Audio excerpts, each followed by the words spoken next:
Once again, we turn to look at Christ and his joy, and especially in the context of his passion and crucifixion.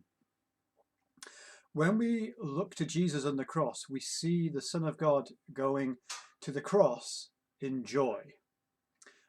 Hebrews 12 verse 2 says this, looking to Jesus, the founder and perfecter of our faith, who for the joy that was set before him endured the cross, despising the shame, and is seated at the right hand of the throne of God. The writer says, who for the joy that was set before him endured the cross. As Jesus went to the cross, as he hung on the cross, as he died on the cross, Christ Jesus had that joy set before him. As he endured agony and hardship, he had joy in full view. It's amazing that in his darkest hour, with excruciating pain tearing through his body, when his soul was sorrowful to death, when his Father had withdrawn his face from him, when the wrath of God, a holy God, and the curse of sin were upon him, joy could be found in him. But we ask that question, how could there be joy in him? For me, I cannot comprehend. But this I know. At the beginning of this final week of Jesus' life, we read in John chapter 12 that Jesus said this. He said, now is my soul troubled, and what shall I say? Father, save me from this hour. But for this purpose I have come to this hour.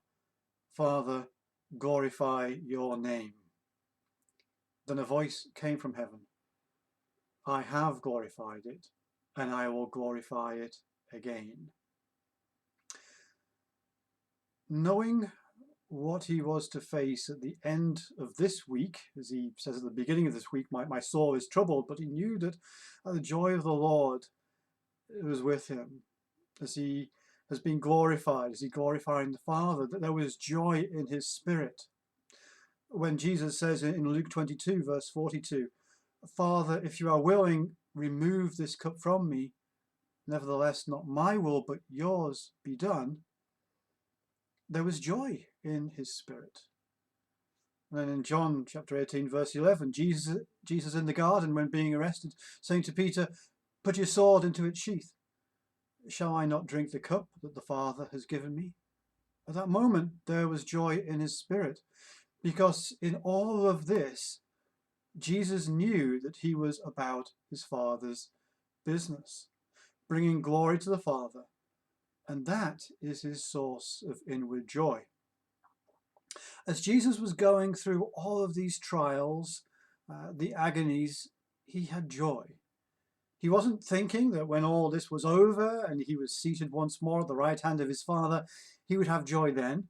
No, he had joy in that moment, in the heat of the battle. And no one could take this joy away from him, because it was an inward joy that came from having fellowship with his Father. He knew that his Father loved him. He knew that he was doing his Father's will. Jesus knew that he was glorifying his Father. Jesus knew that he was about his Father's business. And that brought him joy, full joy, complete joy. In Psalm 40, verses 7 and 8, Jesus says this, behold, I have come. In the scroll of the book it is written of me, I delight to do your will, O my God. Your law is within my heart. Jesus delighted to do the will of God, and it brought him joy to do the will of God. Do we understand that? Do we get that? That's where Jesus' joy comes from. It's because he's doing the will of God. Out of that love, he is doing the will. He is about the Father's business, because he had that love for the Father. And to finish for today, remember the words of Jesus to the penitent criminal hanging next to Jesus on the cross, when Jesus said, truly I say to you, today you'll be with me in paradise. Truly I say to you, today you'll be with me in paradise. And remember what Jesus said in the parable of the lost sheep. When that which was lost was found, we hear this: rejoice with me, for I have found my sheep that was lost.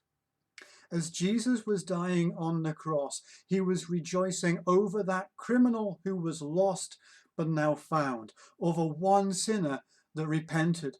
Isn't that amazing, beautiful? I'm just lost for words that Jesus, in that moment of excruciating pain, was rejoicing with his Father because one that was lost has now been found. Rejoicing over that one sinner that's repented.